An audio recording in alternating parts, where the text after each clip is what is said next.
नमस्ते मेरे प्यारे दोस्तों। आज हम क्लास 10वीं के साइंस का दूसरा चैप्टर, फिजिक्स में आपका दूसरा चैप्टर है मानव नेत्र तथा रंग बिरंगा संसार। इसमें देखिए आपका पहला प्रश्न है, प्रकाश का वर्ण विक्षेपण किसे कहते हैं।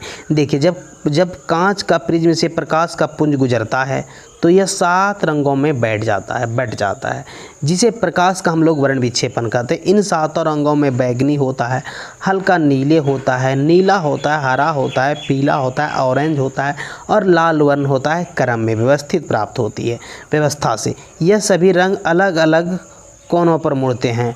लाल रंग का सबसे कम मुड़ना और बैगनी रंग का सबसे अधिक। वर्ण क्रम को विभजियारों के द्वारा याद रखा जाता है। प्रकाश का विक्षेपण प्रकाश के अपवर्तन के कारण होता है। ठीक है, इसमें प्रकाश के विभिन्न रंगों के द्वारा निर्वाह या हवा में समान वेग से दूरी तय करता है। चलिए उसके बाद आगे बढ़ेंगे।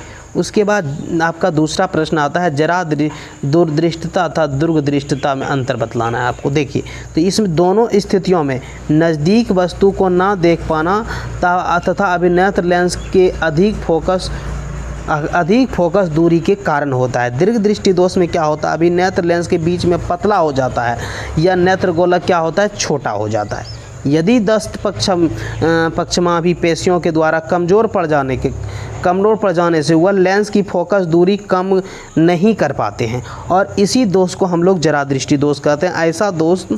ऐसा दोष अधिकतर आयु जब उम्र बढ़ता है तो ऐसा दृष्टि दोष उत्पन्न होने लगता है। ठीक है, उसके बाद देखिए आपका तीसरा प्रश्न आता है, तारे क्यों टिमटिमाते हैं। तो समझने वाली बात है, जब तारे का प्रकाश पृथ्वी के वायुमंडल में प्रवेश करता है तो उसे बढ़ते हुए अपवर्तनांक वाले माध्यम से गुजरना पड़ता है। इसके कारण तारों का प्रकाश लगातार पृथ्वी की त्रिज्या की तरफ मुड़ जाता है।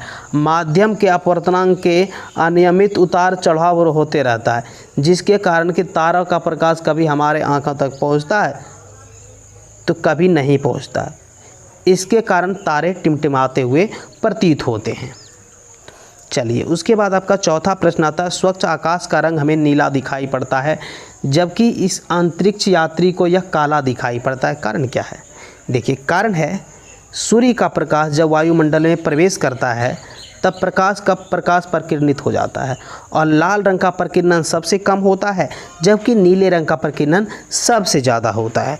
रंग के प्रकिरणन में नीले रंग का अधिकता होता है, इसलिए आकाश का रंग हमें नीला दिखाई देता है। अंतरिक्ष में प्रकाश का प्रकिरणन नहीं होता, इसलिए अंतरिक्ष यात्री को आकाश काला दिखाई देता है।